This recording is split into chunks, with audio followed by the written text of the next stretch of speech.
আসসালামু আলাইকুম। আশা করি দেশ এবং দেশের বাইরে যে যেখান থেকে আমার ভিডিওটি দেখছেন সকলেই অনেক ভালো আছেন।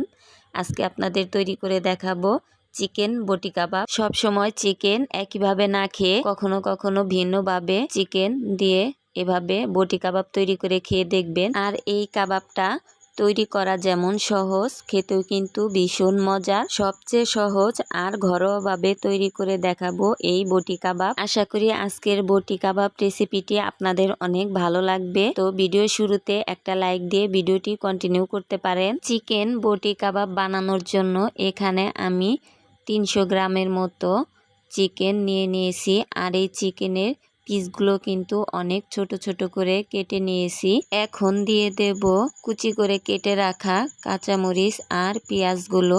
তারপর দিয়ে দেব হাফ চামচ জিরা বাটা, হাফ চামচ আদা বাটা আর হাফ চামচ রসুন বাটা।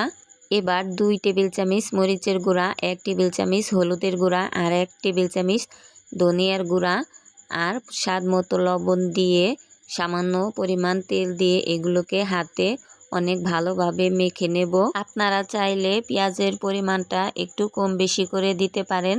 আমি কিন্তু এখানে একটু বেশি দিয়ে দিয়েছি। আর এভাবে মেখে নেওয়ার পর চুলায় বসিয়ে দিলাম। এবার পরিমাণ মতো পানি দিয়ে চিকেনগুলোকে ভালোভাবে সিদ্ধ করে নিতে হবে।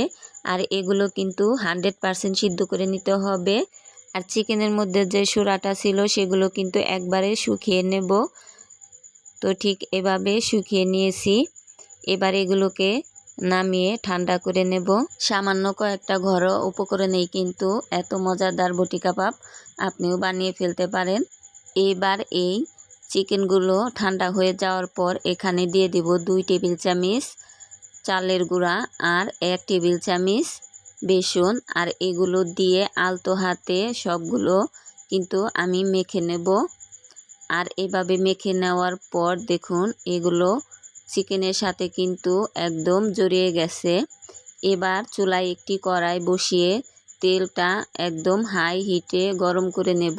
আর সেখানে একে একে সবগুলো চিকেন এখানে দিয়ে দেব। আর চিকেনগুলো দিয়ে এগুলোকে মাঝারি আঁচে ভেজে নেব। কিছু সময় ভাজার পর কিন্তু কালারটা অনেক সুন্দর আসবে।